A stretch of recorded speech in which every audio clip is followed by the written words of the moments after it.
If you were to go and like, I want you to put on your critical hats. I know you both are constructive people who like to go, this is what you should be doing.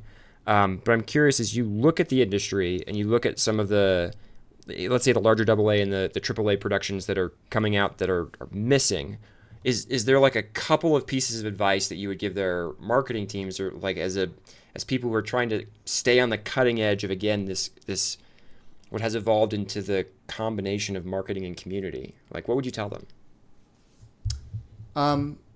This is even more armchair quarterbacking. Like, if I'm a Riot, for instance. That's okay. We're a podcast. We're allowed to do that. Yeah, that's true.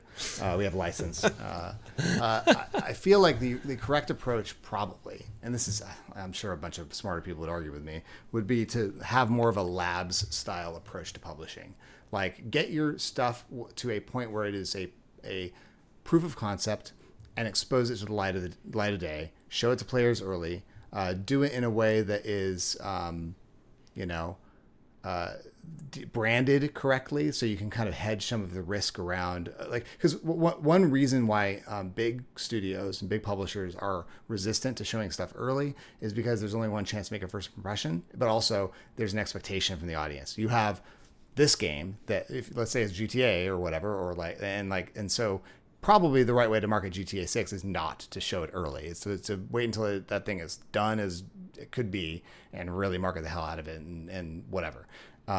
That's the exception. I think for most new, especially if you're trying to build a game that is live service, a forever game of some sort, treading new ground in terms of genre or mechanics or whatever, like you need to get signal as soon as possible on that. Understand, is the concept resonating with players? Is the IP that you've chosen or whatever resonating with players? Is the messaging, is the creative, the way you're talking about it resonating? And get players in early. This is a lot easier said than done, a lot easier to do when you're at small scale. Like the best example, I might as well bring it up because it's probably the most pressing example today in September, is Odyssey, the Omega Strikers team.